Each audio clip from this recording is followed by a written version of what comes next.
सिद्धांत सरस्वती विजयते गौरीय गोष्ठीपति वंदे गुरुपद्वंदं भक्तबिंदसमन्वितं श्रीचैतन्य प्रभुं वंदे नित्यानंद सहोदितं श्रीनंदनंदनं वंदे राधिका चरणोदयं गोपीजनसमायुक्तं बिन्दावनं मनोहरम् वाञ्छाकल्पतरुश्च कृपा सिन्धुभ्यश्च पतितानं पावनेभ्यो वैष्णवेभ्यो नमो नमः।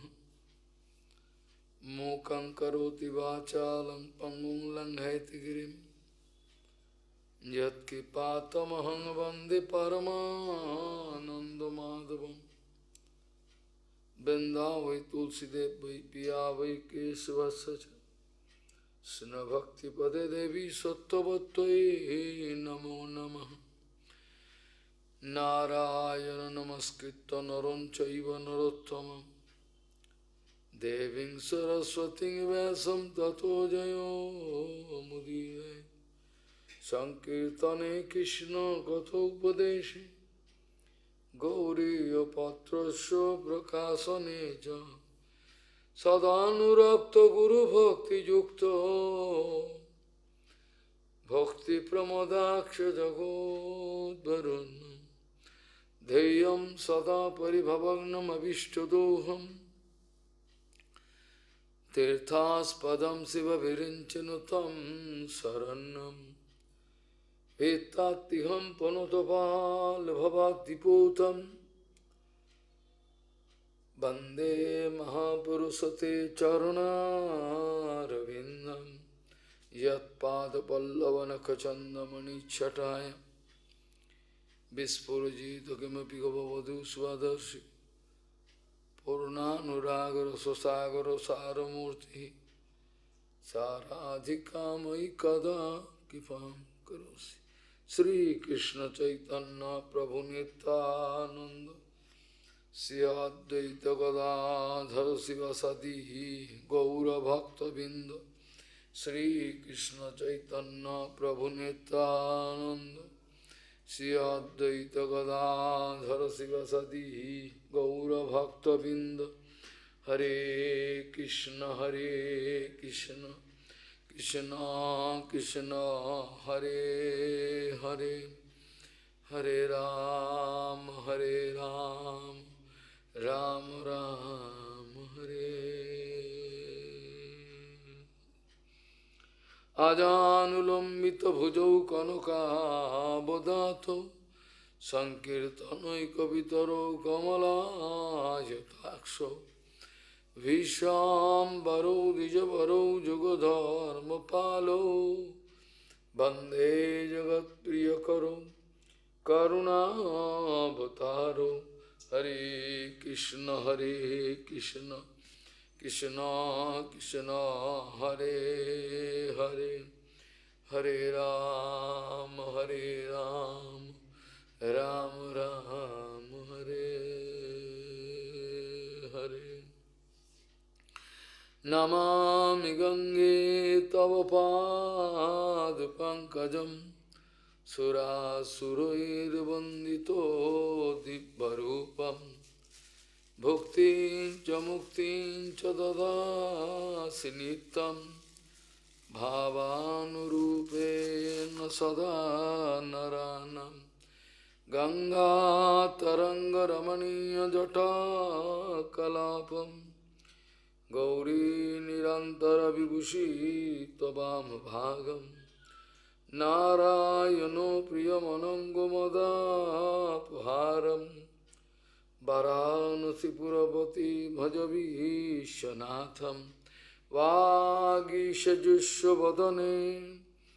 लक्ष्मीर्यस्य च वक्षसि यस्यास्ति हृदये संविहितं त्वं नृसिंहमहं भजे। हरे Krishna Krishna Krishna Hare Hare Hare Ram, Ram Ram, Hare. Bhakti yogena manasi pranihite amale apashyat purusham purnam mayancha tadvasrayam jaya sanmahitam jiva atmanam trigunatmakam paro opi manute anartham tatkitancha vipaddati.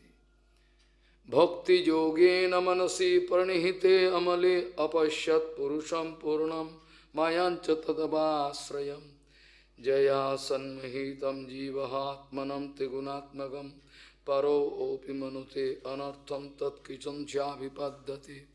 Gauriya Goshtipati, Sri Srila Bhakti Siddhanta Saraswati Goswami Thakur Prabhupada, Paramahamsa জগৎগুরু তাকে প্রশ্ন করা হচ্ছে, কি করে আমরা ভগবত দর্শন করতে পারব? আপনি যদি দয়া করে বলে দেন, কি করে আমরা ভগবত দর্শন করতে পারব? গৌড়ীয় গোস্বীপতি শ্রী শ্রীল ভক্তি সিদ্ধান্ত সরস্বতী গোস্বামী প্রভুপাদ পরমহংস জগৎগুরু উত্তর দিচ্ছেন, যেখানে গুরুদর্শনের কোনো প্রসঙ্গই নাই, যেখানে গুরুদর্শনের কোনো প্রসঙ্গই নাই, সেখানে ভগবত দর্শনের কথা তো একটা সুদূর পড়া হতো, এটা গল্প কথা। যেখানে গুরুদর্শনেরই কোনো প্রসঙ্গই নাই আপনাদের জীবনে, গুরু তত্ত্ব গুরু দর্শনের কোনো প্রসঙ্গই নাই, সেখানে ভগবত দর্শনের কথা তো অনেক পরের কথা, এগুলো তো কোনো প্রসঙ্গই আসে না। অনর্থগ্রস্ত অবস্থায় জীব হরিভজন শুরু করতে পারে না। অনর্থগ্রস্ত অবস্থায় কোনো বদ্ধজীব হরিভজন করতে পারে না, শুরু হয় না। অনর্থগ্রস্ত অবস্থা মানে হল মায়া কবলিত অবস্থা। অনর্থগ্রস্ত অবস্থার মানে হল মায়া কবলিত অবস্থা। মায়ারে করিয়া যায়, মায়ারে করিয়া জয় ছাড়ানো না যায়, সাধুগুরু কৃপা বিনা না দেখি উপায়। মায়ারে করিয়া জয় ছাড়ানো না যায়, সাধুগুরু কৃপা বিনা না দেখি উপায়। সাধুগুরু কৃপা ছাড়া মায়াকে জয় করা অসম্ভবের পরে যদি কোনো বিষয় থাকে, সেটা বিবেচনা করা উচিত। যেখানে ভগবান শ্রীকৃষ্ণ বলছেন উদ্ধবজি মহারাজকে যে রজতম গুণকে কাটাতে হবে তোমার, কাটিয়ে শতগুণে অবস্থিত হতে হবে। আবার তখন শতগুণকেও ছিন্ন করে দিয়ে শুদ্ধ শতভূমিকায় তোমাকে অবস্থিত হতে হবে। তাহলে তোমার গুরু সেবা এটা কি করে হবে? একমাত্র গুরু সেবা ছাড়ার কোনো দ্বারা কোনো কিছু হবে না।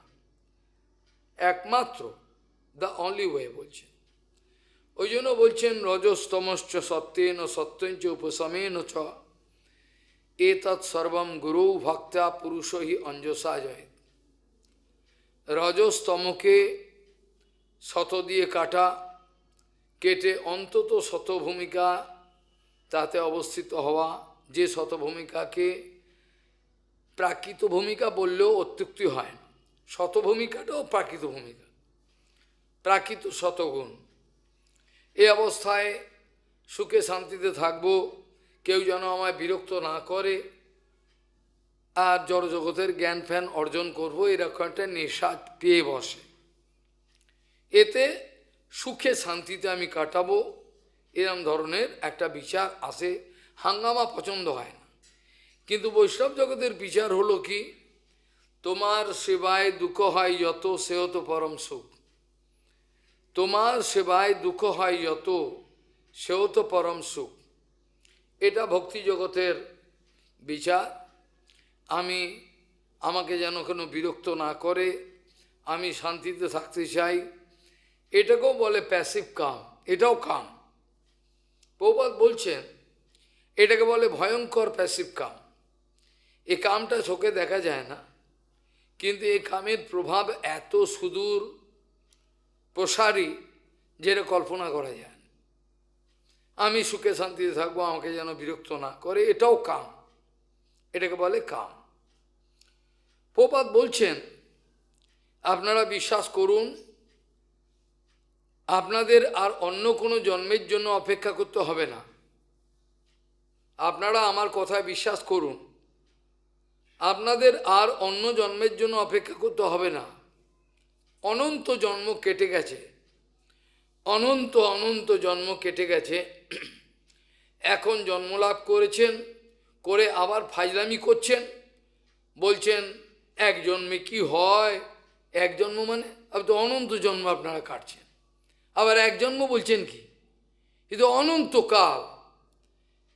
এমন কোনো সময় ছিল না অর্জুন, কৃষ্ণ বলছেন অর্জুন এমন কোনো সময় ছিল না অনন্তকালের ইতিহাসে যে সময় তুমি ছিলে না, আমি ছিলাম না, তুমিও ছিল, আমিও ছিলাম, কিন্তু তানি অহম বেদ ন জানাহা। এগুলো অন্য লোক কেউ মনে রাখতে পারে না। আমি অনন্ত অনন্ত কালের সমস্ত ইতিহাস আমার জানা আছে, কিন্তু তানি অহম বেদ ন জানাহা, আর অন্য কেউ জানতে পারে না। কাজেই অতীত, বর্তমান আর ভবিষ্যৎ এই তিনটে কালকে আমরা ভাগ করে নিয়েছি নিজের সুবিধা মতো। অ্যাকচুয়ালি কাল অখণ্ড, কাল অ্যাকচুয়ালি অখণ্ড, কিন্তু আমরা ভাগ করে নিয়েছি সুবিধের জন্য। অতীত, বর্তমান আর ভবিষ্যৎ, এইভাবে ভাগ করে নিয়েছি। এই অনন্তকালের ইতিহাসে কখনোই এমন সময় ছিল না অর্জুন তখন তুমি ছিলে না এবং আমি ছিলাম না। সমস্ত জীব নিত্য এবং ভগবানও নিত্য। কাজেই এক জন্মে কি হয় এই ফাইলামি করার তো কোনো প্রসঙ্গ আসতেই পারে না। বরঞ্চ আমাদের প্রতিজ্ঞা নেওয়া উচিত, অনন্ত জন্ম আমাদের পার হয়ে গেছে, কোনো সুবিধে হয়নি। এই জন্মে আমরা প্রতিজ্ঞা করতে চাই যে এই জন্মেই যেন ভগবত চরণে পৌঁছাতে পারি, আর অন্য কোনো আমরা কিছু চাই না। একটা চূড়ান্ত সমাধান হওয়া দরকার। আপাত সমাধান কোনো লাভ নেই।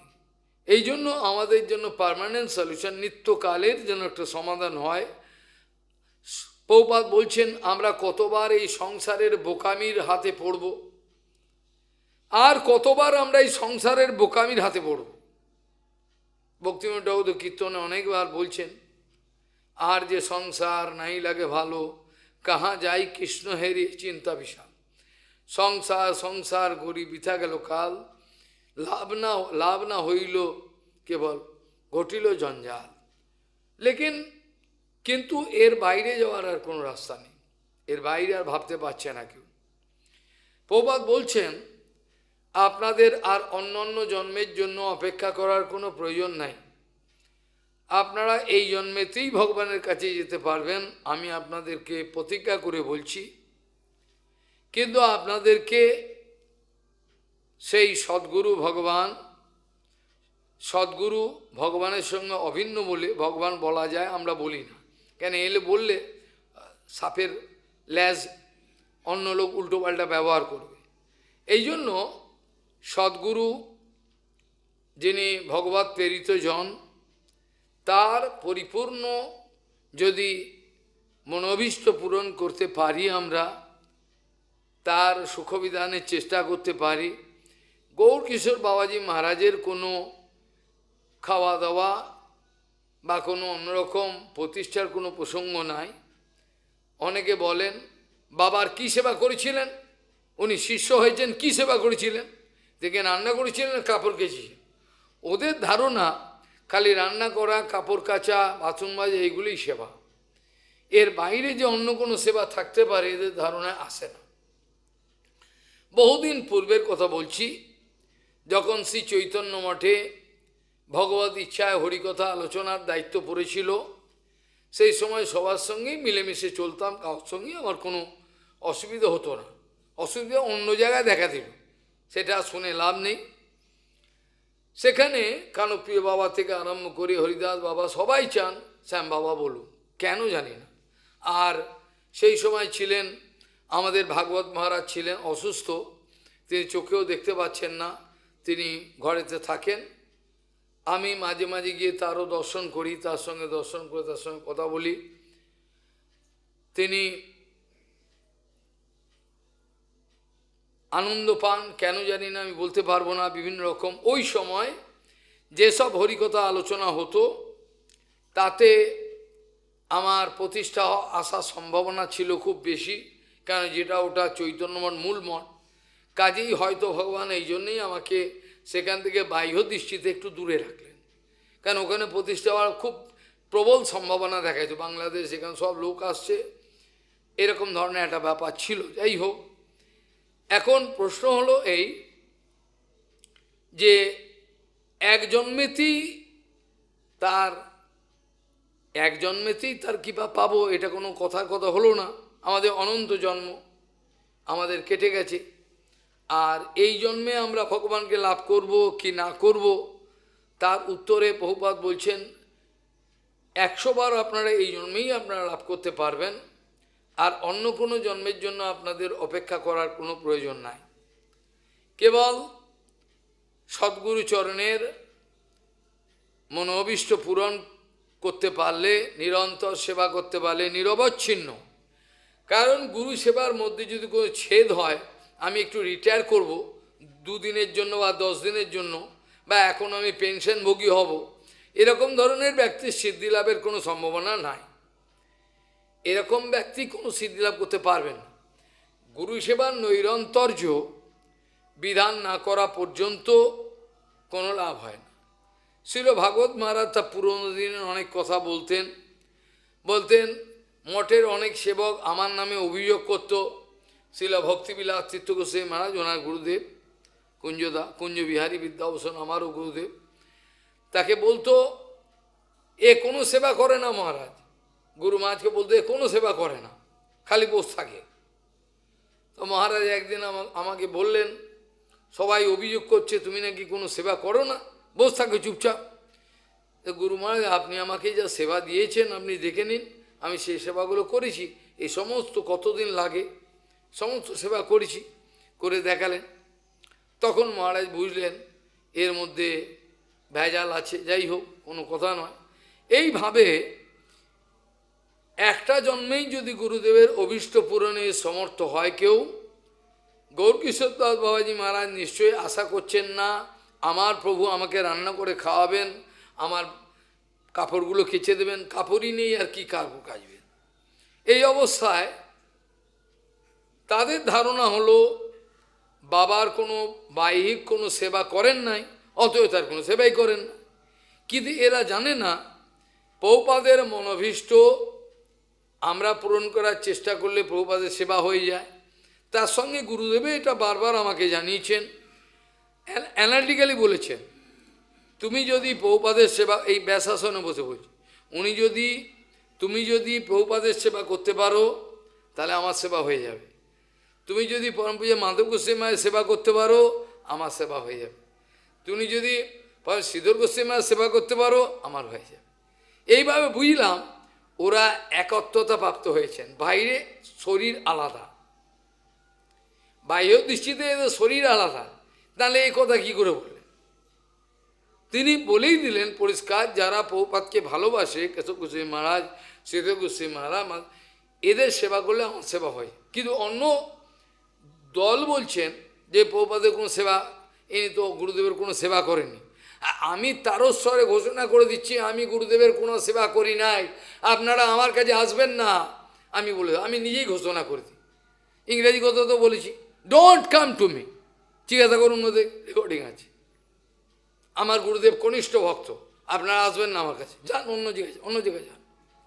এ কথা আমি বাংলা হিন্দি বারবার বলেছি, আমার কাছে আসার দরকার নেই, অন্য জায়গায় যান। এইভাবে আমি গুরু সেবা করেছি বলে কোনো দাবি করি না। এখন একমাত্র গুরুদেব জানেন, প্রভুপাদ জানেন আমি তাদের সেবা করতে পারলাম কি না, এ ধৃষ্টতা আমার নাই। যাই হোক, এখন প্রশ্ন হলো গৌরকিশোর দাস বাবাজি মহারাজ তিনি গৌরাঙ্গ মনোভীষ্ট স্থাপনের জন্য যে প্রভুপাদ আবির্ভাব হয়েছেন, তিনি যে গৌরাঙ্গ মনোভীষ্ট স্থাপন করেছেন, সেই বাণী সেবার দ্বারাই গৌরকিশোর বাবা আহ্লাদে আটখানা হয়ে যেতেন। তারা তো রান্না করতে লাগে না, কাঁচা চাল ভিজিয়ে খান। তো এরা বুঝেন না, এরা বুঝতে চান না কোথায় গলতটা। গৌরকিশোর বাবা এমনিতেই প্রসন্ন হতেন। ওরা বললেন গুরুদেবের কোনো সেবা করেনি, ঠিক আছে, সেবা করেনি, এমনি না আমি ফোকটে পেয়ে গেছি। আমি বললাম আমি ফোকটে পেয়ে গেছি, গুরুদেবের সেবা করিনি। ঠিক আছে, আপনারা যদি তাতে সন্তুষ্ট থাকেন, আমার তো কোনো এতে আপত্তি কিছু নেই। যাই হোক, এখন প্রশ্ন হলো প্রভুপাদের একটাই কথা, যেখানে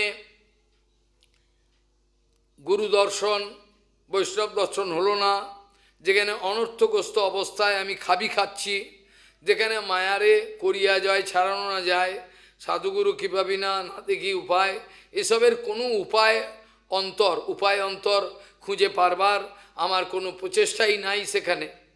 সেখানে কি করে আমি ভগবত দর্শনের চিন্তা করতে পারি? এটা হতে পারে না। ভগবত দর্শন তো পরে হয়। আমাকে অনেক বিদেশি ভক্ত জিজ্ঞাসা করেছিলেন যে আমরা নাম করার সময় কি করব, এর উত্তর দিয়েছিলাম ভগবানের ইচ্ছায়।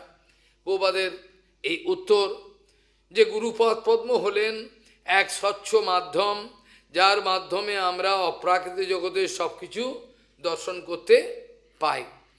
গুরুপাদ পদ্ম হলেন, গুরু বৈষ্ণব হলেন অপ্রাকৃত মাধ্যম, স্বচ্ছ মাধ্যম, যার মাধ্যমে আমরা অপ্রাকৃত জগতের সব কিছু যথাযথভাবে দর্শন করতে পারি। গুরুপাদ পদ্মকে ধাক্কা মেরে সরিয়ে দিয়ে তার এক সিদ্ধান্ত, আমার এক বিচার, কোটি জন্ম প্রচার করলে এদের কিছু হবে না। কোটি জন্ম যদি এরা প্রচার করে এদের কোনো লাভ হবে না। যে প্রসঙ্গ কালকে আলোচনা করেছিলাম সেটা ছিল প্রথম ভাগ, আজকে তার সেই প্রসঙ্গই থাকবে, কালি দ্বিতীয় ভাগ লেখা হবে। এখানে রজস্তমস্য সত্যেন সত্যঞ্চ উপশমেন চ এতৎ সর্বম গুরু ভক্তা পুরুষই অঞ্জসা জয়েত, এই কথাটা পরিষ্কারভাবে ভগবান উদ্ধবজি মহারাজকে জানান। সদ্গুরুর সেবার দ্বারা রজতম শতগুণকে কেটে দিতে পারবে, কোনো রকমভাবে কোনো অসুবিধা হবে না। একমাত্র গুরুদেবের কৃপার দ্বারা, সদ্গুরু কৃপার দ্বারা এটা সম্ভব হতে পারে। নিরন্তর গুরুপাদ পদ্মের সেবার দ্বারা এটা হতে পারে, অন্য কোনো মাধ্যমে এটা হতে পারে না।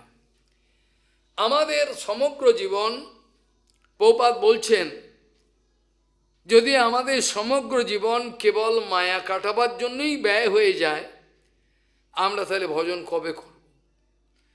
যদি মায়া কাটাবার জন্যই যদি আমাদের অনন্তকাল ব্যয় হয়ে যায়, আপনারা খেয়াল করবেন, এই কথার গুরুত্বটা আপনারা দয়া করে খেয়াল করবেন।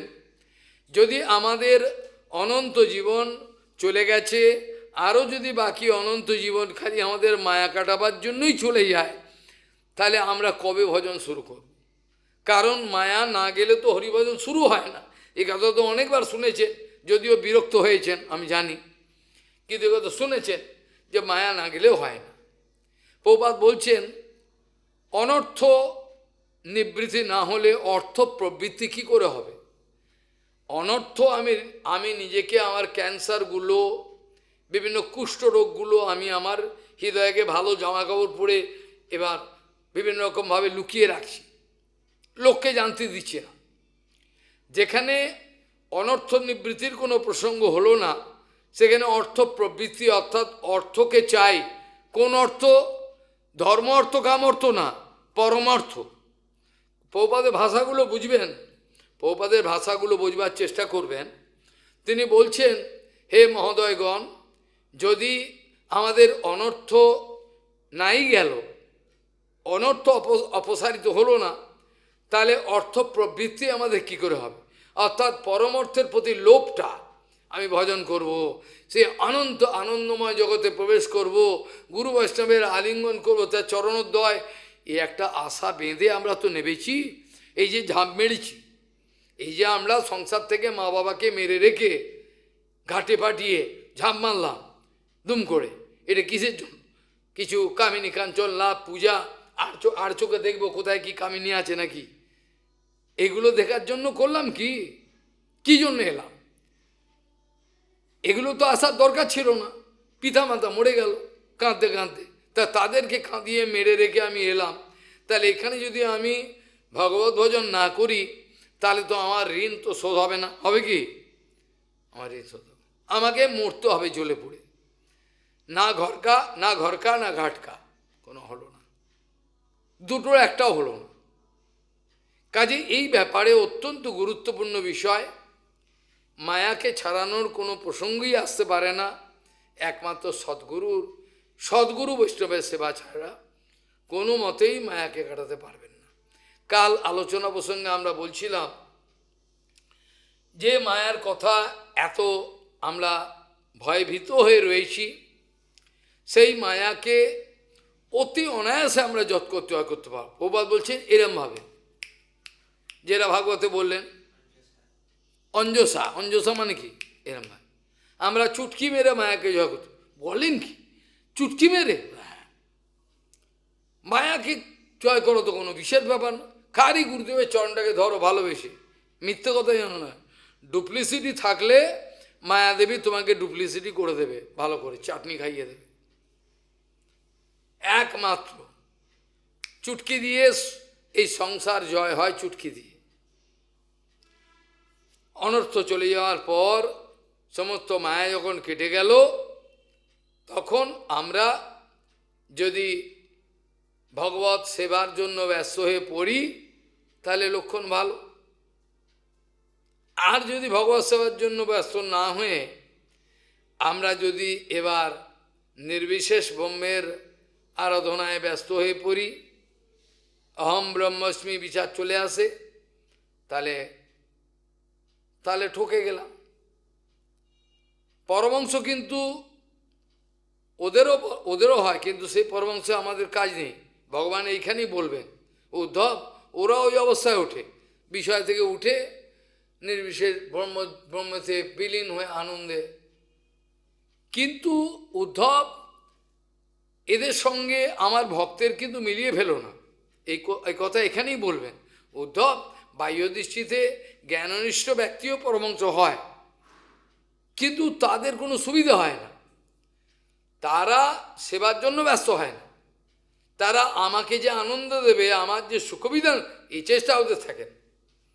কাজে আমার ভক্তের যে মহিমা, এটা ওদের সঙ্গে তুলনা করবার চেষ্টা করবে না কোনোদিন, এটা হয় না।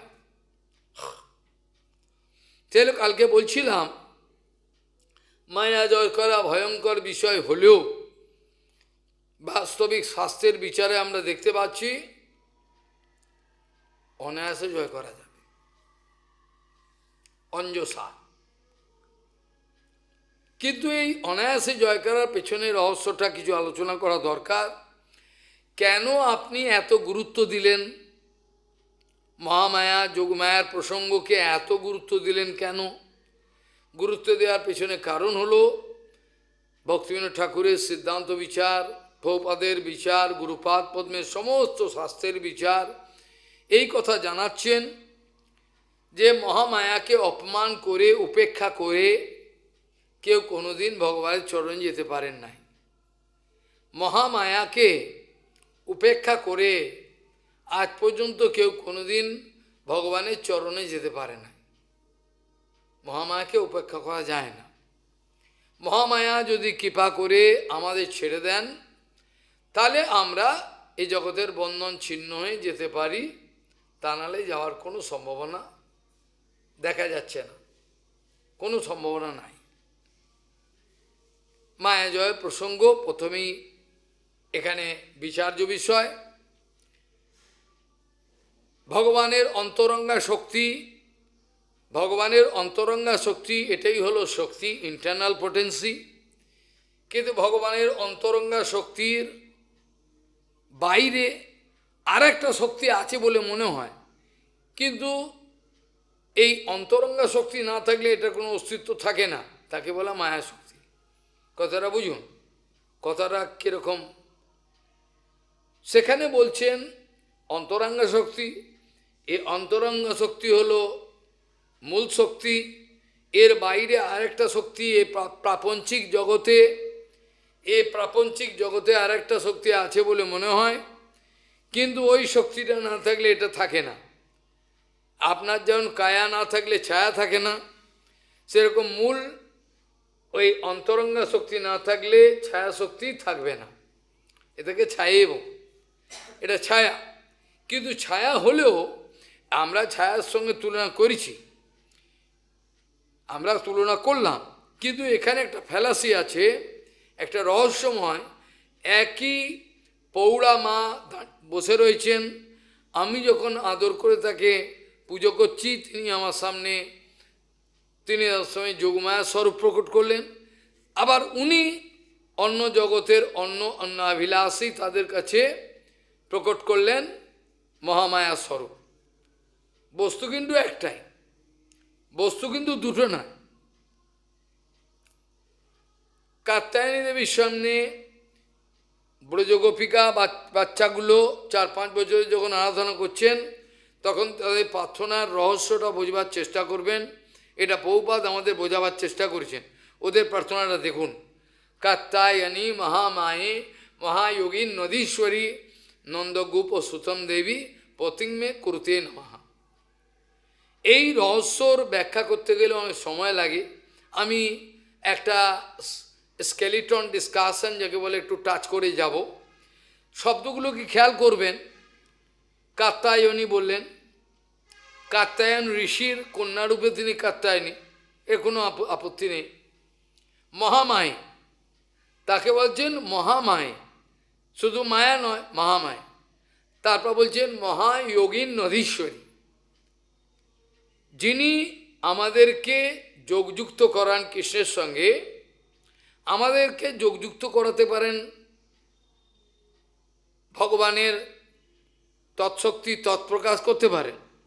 কিন্তু তাদের মধ্যে বলছেন মহাযোগীন অধীশ্বরী, তিনি হচ্ছেন তাদের অধীশ্বরী।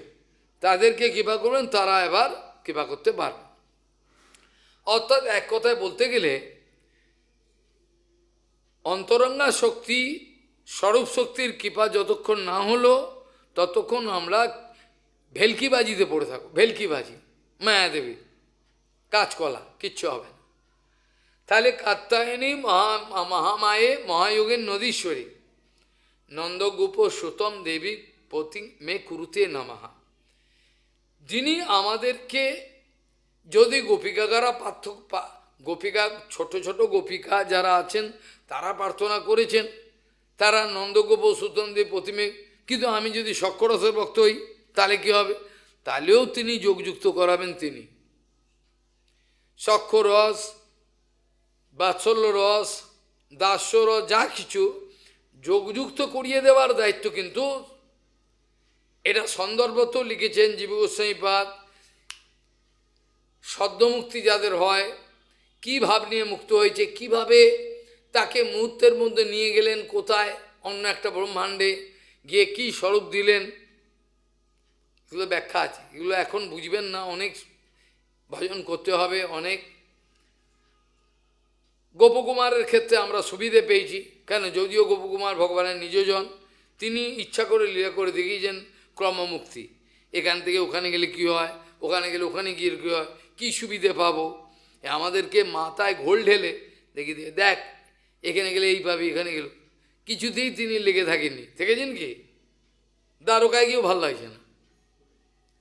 এইভাবে দেখা যায় এই যোগমায়াকে উপেক্ষা যারা করেন তাদের মতো মহামূর্খ কেউ নাই, কোনোদিন যোগযুক্ত হতে দেবে না। মা যদি সন্তুষ্ট হন, আমি বলছি না আপনার কাল থেকে কালী পুজো শুরু করুন, এ কথা আমি বলিনি। আমি বলছি একটা আমাদের অন্তঃকরণে স্পষ্ট ধারণা থাকা দরকার যে ভগবান এবং তার শক্তি অভিন্ন, তাকে অপমান করার কোনো অধিকার আমার নেই। এই কথাটা বুঝবার চেষ্টা করুন আপনারা। শক্তিমত্তর অভেদ, বেদান্ত সূত্র বলছেন শক্তি এবং শক্তিমান অভিন্ন, একে কোনোদিন কাটা যাবে না। কালকে যেটা বলছিলাম যে কিভাবে ভগবানের শক্তিগুলোর বিন্যাস বলছেন, সর্বশক্তি, ততস্যা শক্তি, আবার এই মায়া শক্তি, তিন বিভিন্ন রকমের এগুলো আছে। এগুলোকে আপনি তুড়ি দিয়ে উড়িয়ে দিয়ে, যেটা কালকে বলছিলাম, এও ভাই এ আর কি, এ দূর কর, এ কিছু না, এখানে পৌপাদ ভাই সহজিয়া তুমি কি গৌড়িয়া ইতে লিখেছিলেন, রসিক ভাই, তিনি রসিক ভাই, আমি বড় বেরসিক, আপনার রসভঙ্গ করলাম, আপনি রসে টৈটুম্বু, আপনার বড় রসভঙ্গ করলাম আমি, আমাকে আপনি ক্ষমা করবেন, এইটাই। তা পৌপাদ বলছেন এই রসিক ভাই এরা বুঝতে পারেন না যে আসল গলতটা কোথায় হচ্ছে, এরা ধরতে পারেন না, আসল গলতটা কোন জায়গায় হচ্ছে এরা ধরতে পারেন না। এরা ওই জন্য এদের অধঃপতন ছাড়া আর অন্য কিছু হয় না, এরা ধরতেই পারেন না কোন জায়গায় গণ্ডগোলটা হচ্ছে। ভগবানের শক্তি অভিন্ন। প্রভুপাদ বলছেন, কেশব মহারাজ বলছেন, আরও অনেক আমার গুরুবর্গ একই কথা বলছে, এরা দাস্য শান্ত, দাস্য সখ্য বাৎসল্য এইসব কথা তুললে, বা যদি স্বকীয়া এগুলো ফাত, এগুলো দূর করুন, ভাই সহজ যাবে, এগুলো দূর করুন, এগুলো কিছু না, এগুলো ফেলে দিন, হ্যাঁ এগুলো বেকার, আমাদের সময় নষ্ট, আমরা একেবারে ঢুকবো রসের ঘরে, রসমালয়ম। ভাগবতের এই কথাটা আবার অন্য ব্যাখ্যা করে, রসমালয়ম বিশ্বনাথ চক্রবর্তীর কথাটা নেয় না, এই যে বলেছে রসের আলয়, খুব খাও রস, রসের আলয়, মুহুরহ ভাবিকা ভবি ভাবুকা, রসিকা ভবি ভাবুকা, এই কথার ওরা মর্ম বোঝে না, ওরা জড়রসে টৈটুম্ব হয়ে থাকে, ওই জন্য ওর সারা জীবনই নষ্ট হয়ে যায়।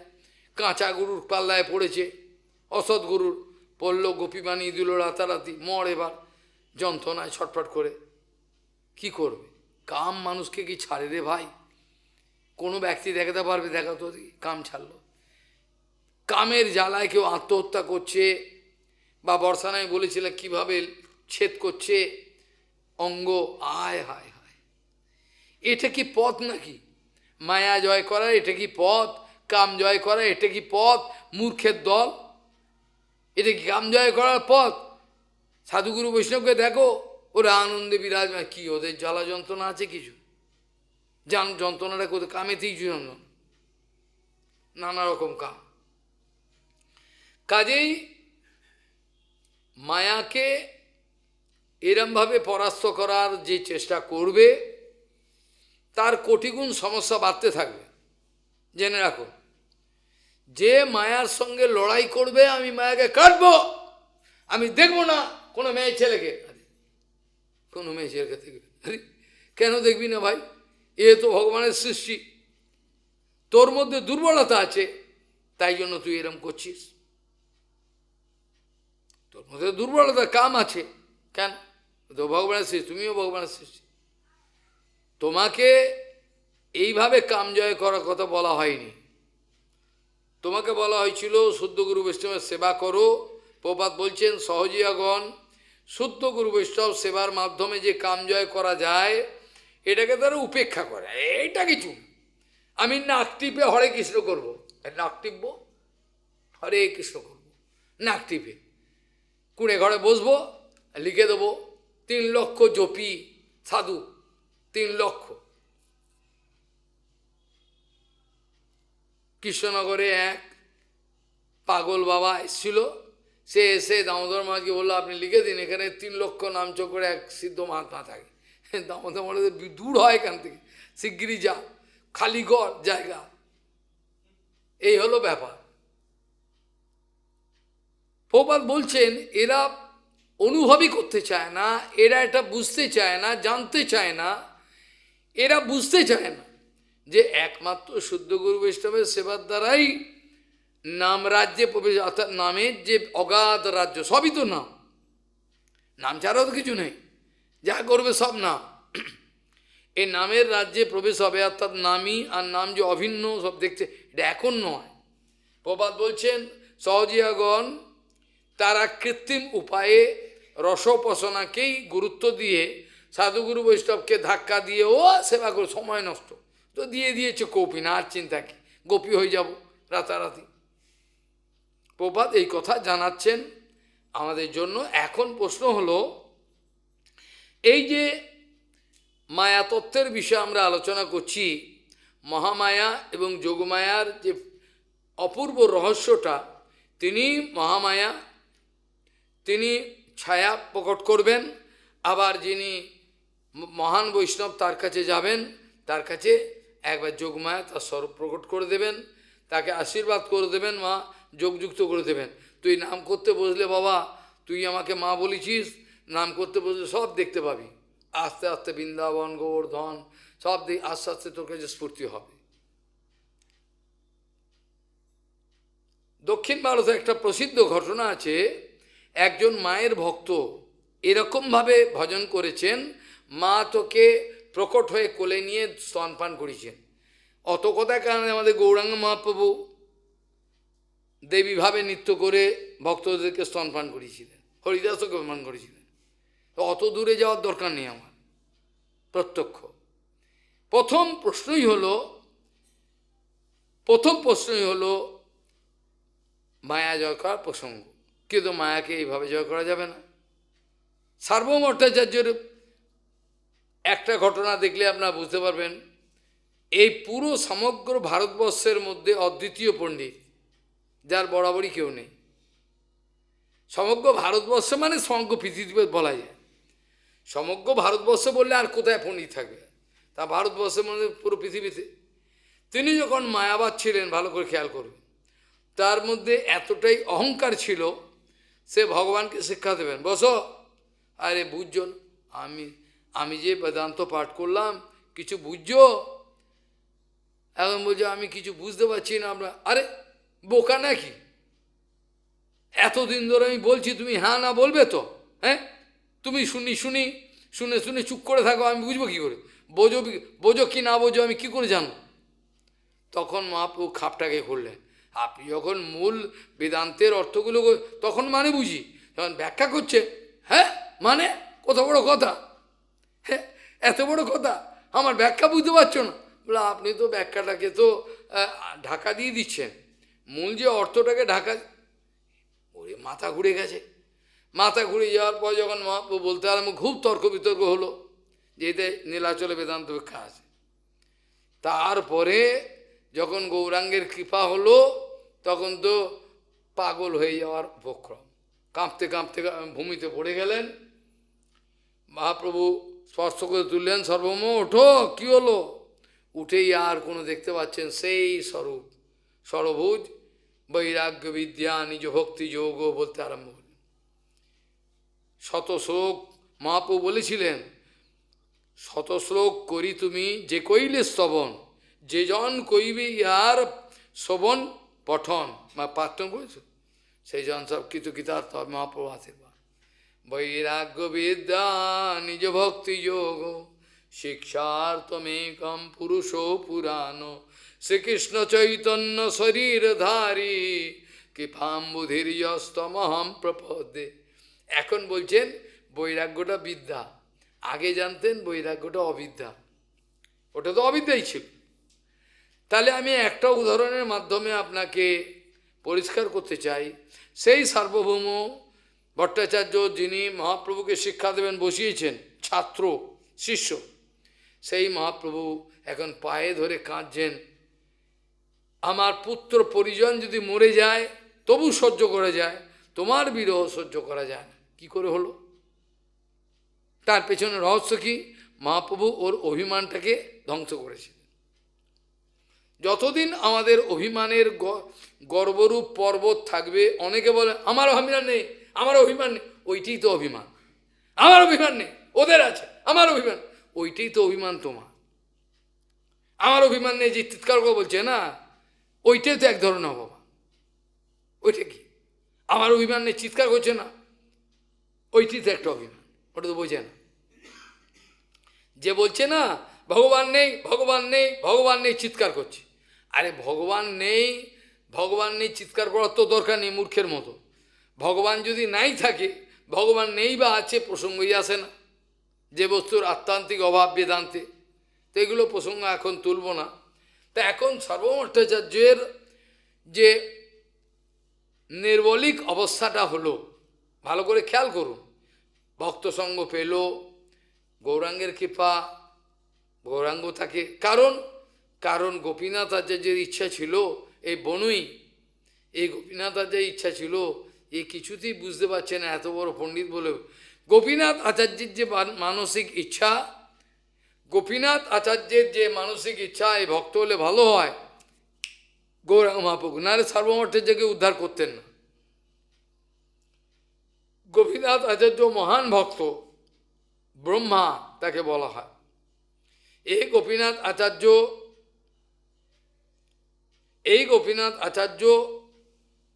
যদি ইচ্ছা প্রকাশ না করতেন, তিনি বলেই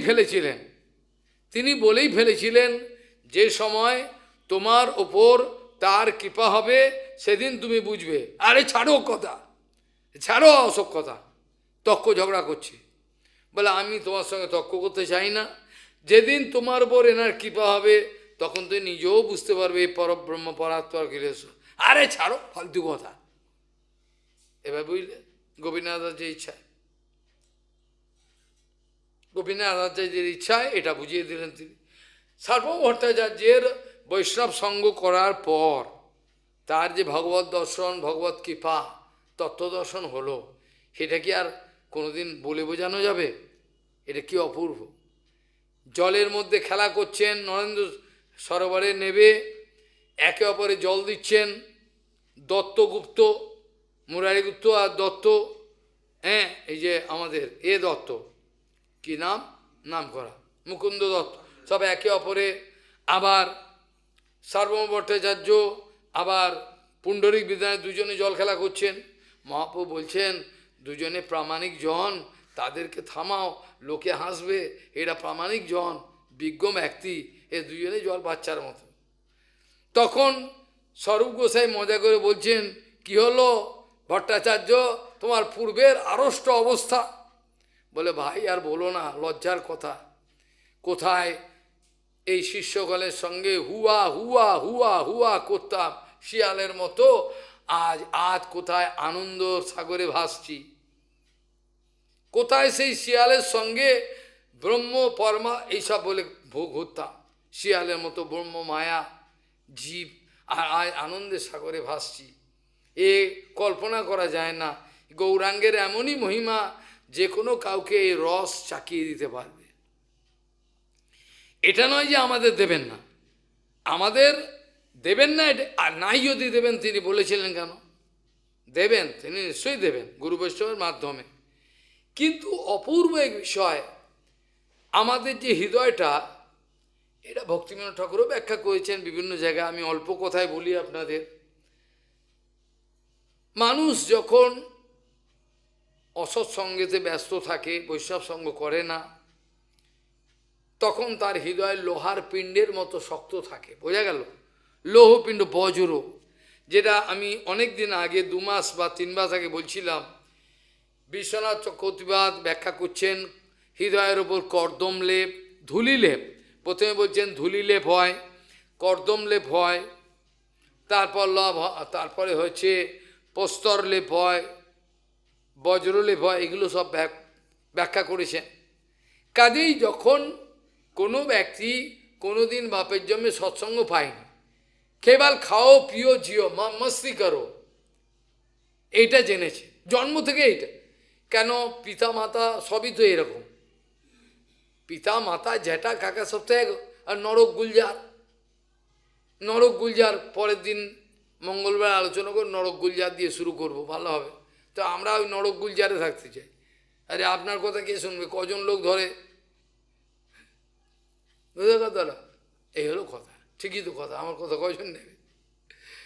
কাজেই এইরকমভাবে দেখা যায় যে হৃদয়টা যখন পাষাণের মতো কঠিন থাকে, আর যদি এর মধ্যে বৈষ্ণব অপরাধ করে ফেললো, গুরু বা অবজ্ঞা, তাহলে তো কোনো গোদের ওপর ফোড়া।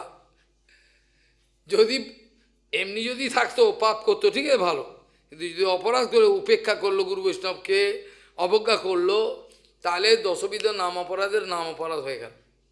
এবার ওই নাম অপরাধকে কাটাতে হবে, এর ডবল সমস্যা। এবার যে অপরাধ করেছি, নাম বেরোবে না, যতই হরে কৃষ্ণ করতে থাকো, কিচ্ছু হবে না। যতদিন গুরু বৈষ্ণব প্রসন্ন হয়ে যখন আশীর্বাদ না করবেন হবে না। তাদের প্রসন্নতা বিধান করতে হবে, তারপরে অপরাধ যাবে, নাম অপরাধ যাবে। গুরু বৈষ্ণব গুরু বাবজ্ঞা ওটাও কিন্তু দশবিধ নাম অপরাধে একটা, অনেক বিষয় এগুলো আছে। তারপরে নামেতে তার আস্তে আস্তে নাম করতে করতে রুচি হবে। আমি আগেও বলেছি যে এইরকমভাবে ধরতক্তা মারপে পেলে কিনে দুম করে মেরে দিলাম, কাঠের মধ্যে বসে গেল, ওইরমভাবে হবে না। পাগল ছাগলের দ্বারা হরিভজন নয়।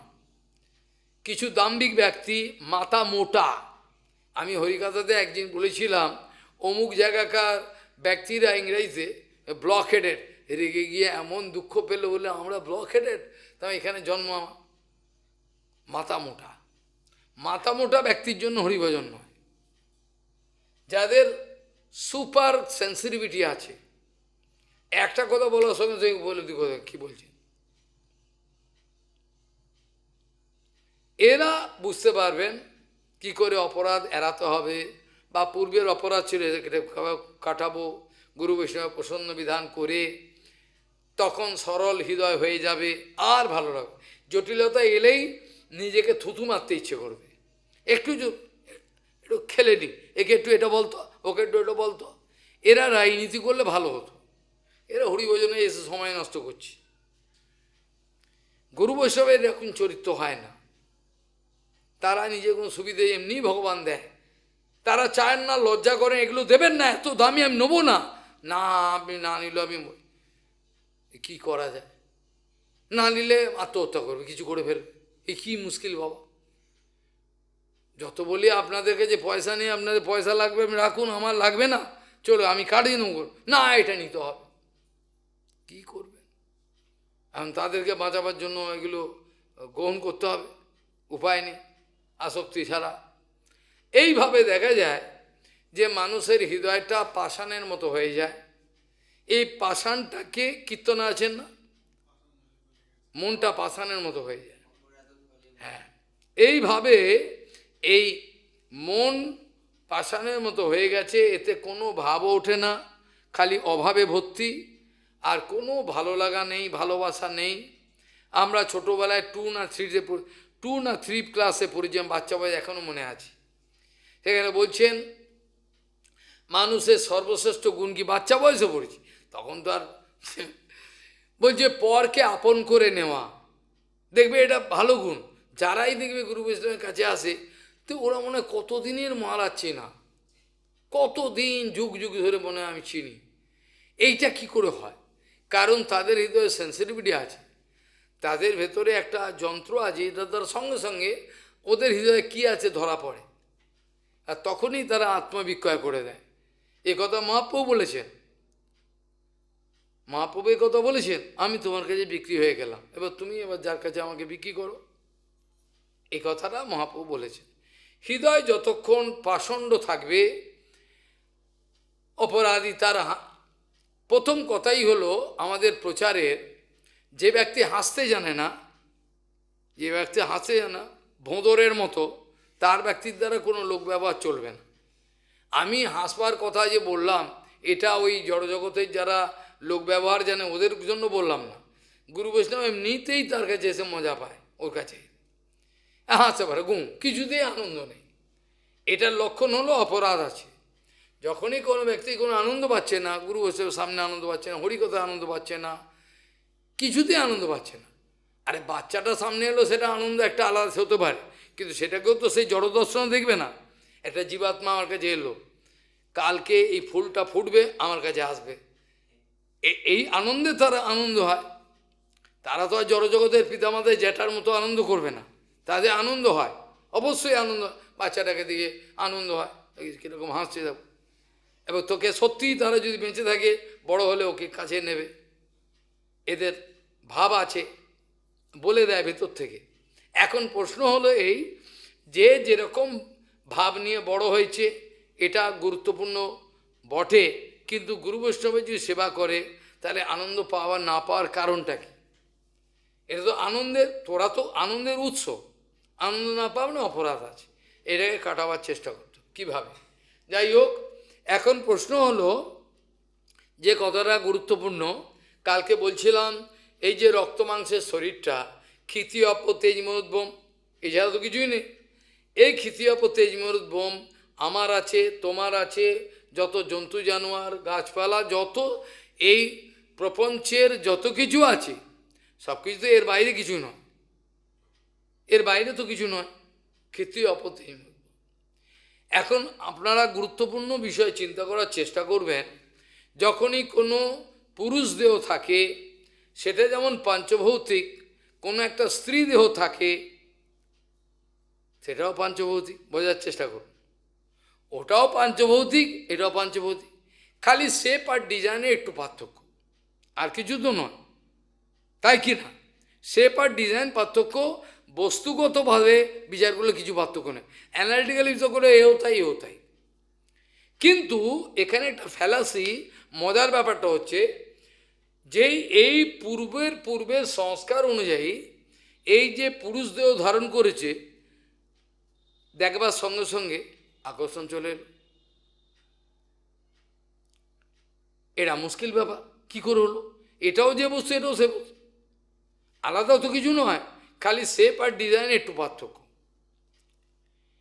এখানে মায়াদেবী যখন দেখেন যে আমাকে এরা, জীবাত্মা তো ভেতরে ঢুকে রয়েছে, আর তার পুরো ভালো করে খেয়াল করুন, জীবাত্মা ভেতরে ঢুকে রয়েছে, এবার এই জীবাত্মাকে গাইড করছে তার পূর্বের সংস্কার।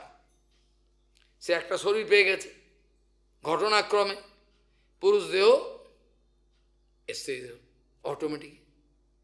এবার প্রকৃতিদেবী মা মহামায়া জীব বার করছেন, করে লজ্জা পাচ্ছেন, তুই আমাকে ভোগ করবি? প্রকৃতি তো, এটাও প্রকৃতির দেহ, এটাও প্রকৃতির দেহ, এ পঞ্চভূত, এটাও পঞ্চভূত।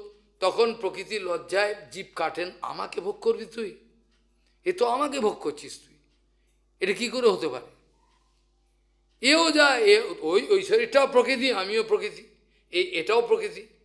স্ত্রী পুরুষ তো এটা খালি নামে, দেহের পার্থক্য, দেহের বৈশিষ্ট্য একটা দিয়েছে, আত্মার তো কোনো পার্থক্য নেই। তাই আত্মাটাকে বলা হচ্ছে পুরুষ, কিন্তু অনেকেই জানে না আমাদের দুটো পুরুষের কথা কিন্তু বেদান্তে আছে, ভালো করে খেয়াল করুন, বলবেন না। দুটো পুরুষ, একটা হচ্ছে জীবাত্মা, একটা হচ্ছে পরমাত্মা। যেটাকে বলা হয় জীবাত্মা, তার পৌরুষত্বের একটা সীমা আছে, লিমিট আছে, কিন্তু পরমাত্মা রূপে রয়েছে সে বাস্তবিক পুরুষ। পরমাত্মা রূপে যে রয়েছেন সে কিন্তু বাস্তবিক পুরুষ, সত্যিই তো পুরুষ। ক্ষীরোদ গোসাই মহাবিষ্ণু পুরুষ, তৃতীয় পুরুষ ইনি রয়েছেন। কিন্তু বাকি যে জীবাত্মাটা নিজেকে পুরুষ বলে অভিমান করছে, এটা তার অভিমান ছাড়ার কিছু নয়। পুরুষ কেন বললাম? বলে ওর পৌরুষ আছে, ও ভোগ করব, যতক্ষণ তোমার মধ্যে আমি ভোগ করব, ভালো খেয়ে নেবো, ভালো ভোগ করে নেবো, এই আমার টাকা পয়সা আছে, আত্মীয় বই নেবো, তার মানে তোমার পৌরুষত্ব আছে, তুমি ভোগ করতে চাইছো। আর চাইছো বলেই জেনে রেখো তোমার আজকে শরীরটা প্রাপ্ত হতে হয়েছে। এই যে শরীর পার্থকে বলছেন, এই যে শরীর পার্থ ক্ষেত্র এরে কয়, এটা বাংলা অনুবাদ বললাম, এটাকে ক্ষেত্র বলে। অর্জুন এখন প্রশ্ন করতে হবে, ক্ষেত্র বললেন কেন? ক্ষেত্র বললেন কেন? কালকে তো আলোচনা প্রসঙ্গে বললেন এই জড়জগতের যে বিস্তৃত যে রাজ্যটা, ভোগময় রাজ্য, এটাকে তো আপনি ফিল্ড বললেন, ক্ষেত্র। আবার আজকে আবার অন্য কথা বলছি, আমি অন্য কথা বলি নাই, কালকে বলেছিলাম অবশ্যই এটা ঠিক, এটা একটা ফিল্ড সাজানো রয়েছে, যেখানে জীবাত্মা নিজের কর্মফল অনুযায়ী কর্মফল ভোগ করার জন্য একটা দেহ, she has to get on body. She বললাম কেন? শক্তিতত্ত্ব, জীবাত্মা, সে একটা শরীর ধারণ করে চলে এলো এই জগতে, মায়ের গর্ভ থেকে জন্ম হলো। এবার জন্ম হওয়ার পর যে দেহটা হলো, এই দেহটাকেও ক্ষেত্র বলা যায়। এটা ছোট ক্ষেত্র, এটা বড় ক্ষেত্র। এই ছোট ক্ষেত্র কেন? এই দেহের মধ্যে কাল্টিভেশন করা যাবে, সতরজতম গুণের দ্বারা আপনি কাল্টিভেশন করবেন। কাকে? আপনার হৃদয় ক্ষেত্রকে। আপনার হৃদয় ক্ষেত্রে যে পজিশনটা রয়েছে, এটা আপনার কীরকম ধরনের হবে মরবার পর, মরবার সময়, মরবার পরে আরেকটা যখন দেহ ধারণ করবেন তখন কি অবস্থায় আপনার হবে, সেটা সম্পূর্ণ নির্ভর করছে আপনি পূর্বের সংস্কার কিছু কি আপনি কাল্টিভেশন করেছেন, কাল্টিভেশনের চাষ করেছেন। আপনি অস্বীকার করতে পারবেন না, আপনি যে সকাল থেকে রাত পর্যন্ত বেঁচে রয়েছেন, ঘুমোচ্ছেন, উঠছেন, এ কিন্তু কাল্টিভেশন করছেন। কান খুলে এটা শুনে রাখুন, এর বাইরে কিন্তু ফল পাবেন না, এর বাইরে কিন্তু ফল পাবেন না। আপনারা যে চাষ করছেন সেই ফলই পাবেন। আমড়া গাছ চাষ করলেন আর পরে আম পাবেন, হবে না, সাবধানে থাকবেন। সবাইকে বলছি সাবধানে থাকতে হবে। ওই জন্য আমরা আমাদের ত্রিগুণের স্বেচ্ছাচারিতার বশে যে চাষ করেছিলাম হৃদয় ক্ষেত্রকে, আজ আমার কান্নাকাটি করার কোনো আমার রাস্তা নেই। কেন চাষ করেছি? আমিই করেছি, আমি অসৎসঙ্গ করেছি, আমি দুর্ব্যবহার করেছি, এসব করেছি।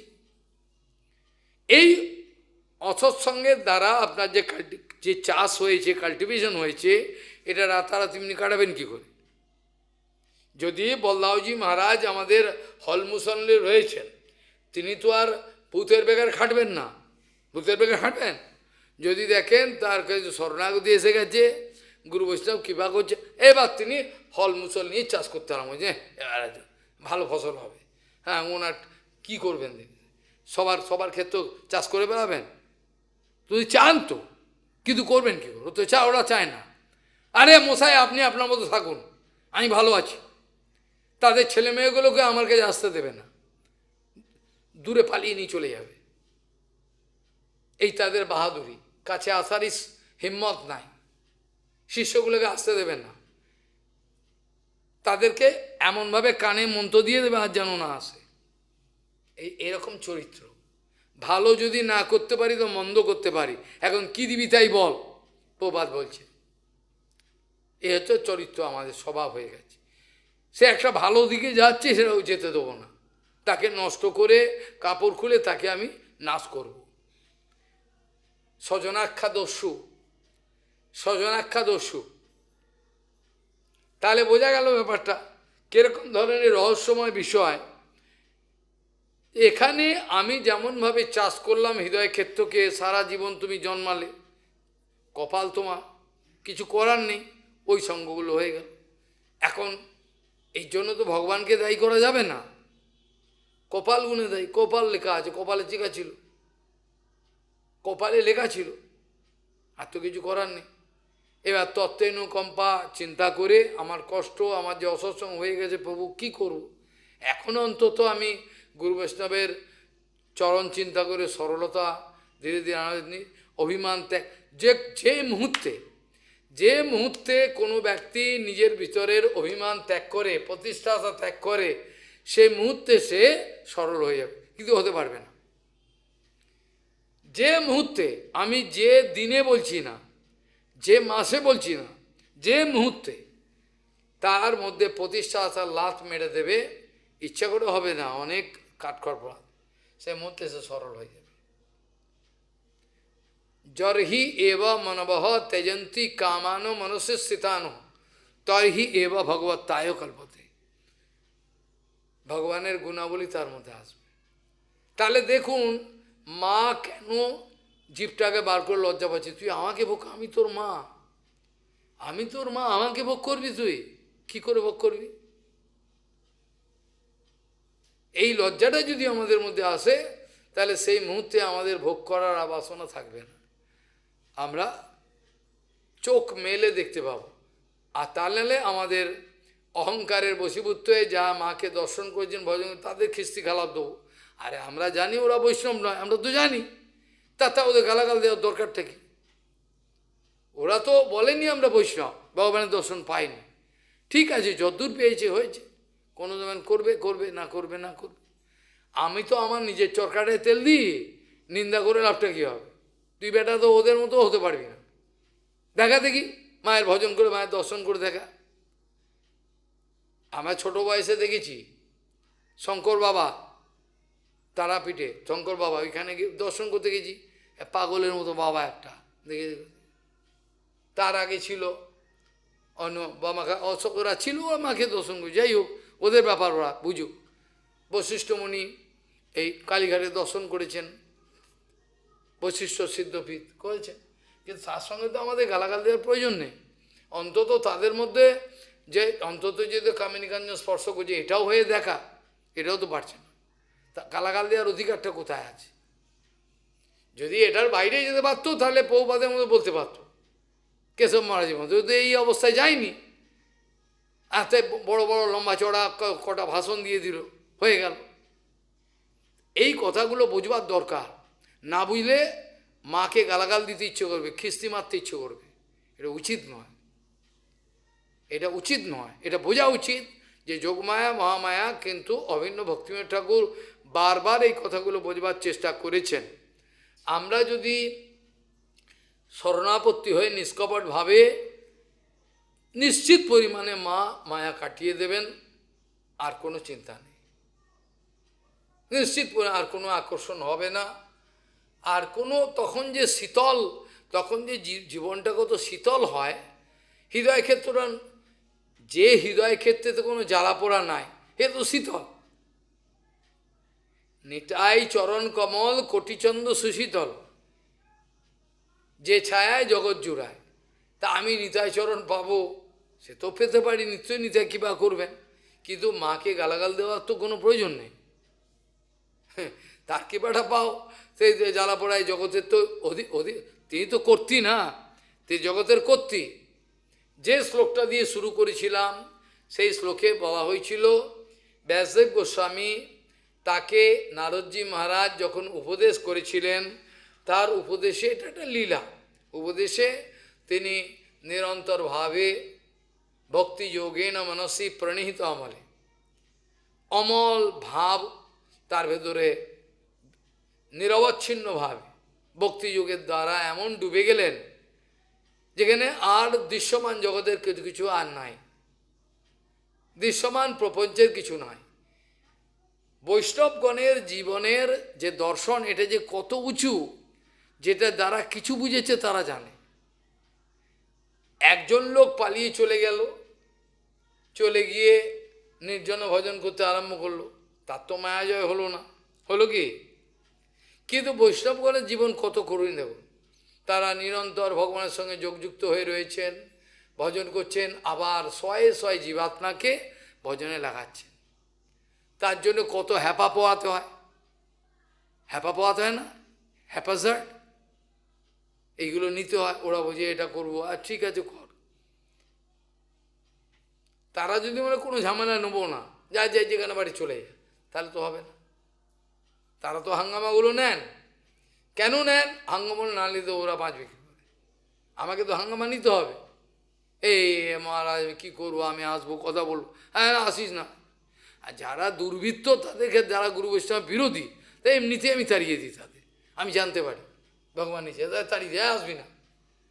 কিন্তু যেগুলো তা নয়, যারা মায়াতে পড়ে রয়েছে, তাদেরকে ফেলে দেবো, এটা তো হতে পারে না।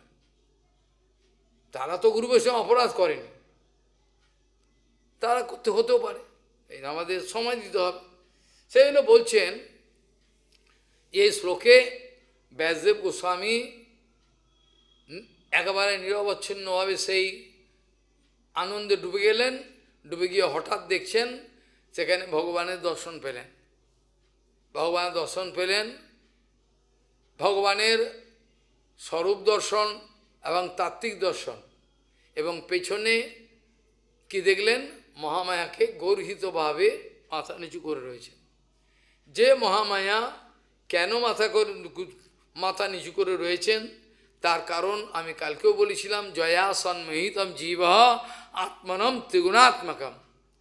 জীবাত্মা কোনো এই জগতের বস্তু নয়, পরবস্তু, পরবস্তু, কিন্তু জীব কিন্তু চিন্ময়।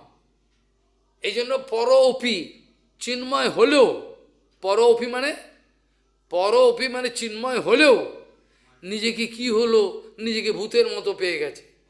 আমি মায়া, আমার ভালো লাগছে, আমি কাঁদতে আরম্ভ করে দিই। এ কী রে বাবা, তোর তো এটা স্বরূপ নয়। তুই মায়া কবলিত হয়ে এই রক্ত মাংসের পুঁজের দেহটাকে নিজে মনে করছিস, করে লোকের সঙ্গে ঝগড়া করছিস, গালাগাল দিচ্ছিস। আরে মূর্খ, তুই তো নিজের সমস্যা নিজে রেখে আনছিস, কে তোকে কী করেছে বা? মানুষও নিজের সমস্যা নিজে রেখে আনে না, কেউ করে না, তা কি করবে তাহলে? তাহলে দেখুন ভালো করে বিচার করে, জীবাত্মা সব চিন্ময়, তাদের মায়া কবলিত হওয়ার কোনো সম্ভাবনা নেই, কিন্তু আছে। মায়া করলেও কোনো সম্ভাবনাই নেই, চিন্ময় তো, কিন্তু আছে। কেন? চিন্ময় হলো ততষ্ঠা শক্তি অত্যন্ত ক্ষুদ্র, মায়া প্রবল, মায়া প্রবল। এই জন্য প্রভুপাদ বৈষ্ণবকে সে লেখনীতে কখনোই একথা লেখেনি, কনক কামিনী যারে ছাড়িয়াছে তারে বৈষ্ণব একথা বলেনি, কিন্তু তিনি লিখেছেন কনক কামিনী প্রতিষ্ঠাবাগিনী ছাড়িয়াছে যারে, অর্থাৎ কনক কামিনী মায়া, মহামায়া তাকে ছেড়ে পালাবে, তাকে ছেড়ে চলে, আর তুই যা যা যা, তুই যা, ছেড়ে পালাবে। সে ছেড়ে দিয়েছে, কোনো ভক্ত এই অভিমান করেন না। শঙ্কর ভগবান, যে শঙ্কর ভগবান, সে পর্যন্ত অহংকার করেন না। করেন কি? যার নাম হলো শঙ্কর, যে মৃত্যুঞ্জয়ী কামজয়ী, যার যে মৃত্যুঞ্জয়ী কামজয়ী, সে পর্যন্ত কোনোদিন অভিমান করে বলে না হে আমার মায়া জয় হয়ে গেছে। কোন বলেছেন? হয়নি, বলেন। কারণ মায়াকে জয় করা যায় না, ভগবান নিজেই এটা বলেছেন, মম মায়া দূরত্বয়া মামেও যে প্রপদ্যন্তে মায়া মেতাম তরন্তিতে।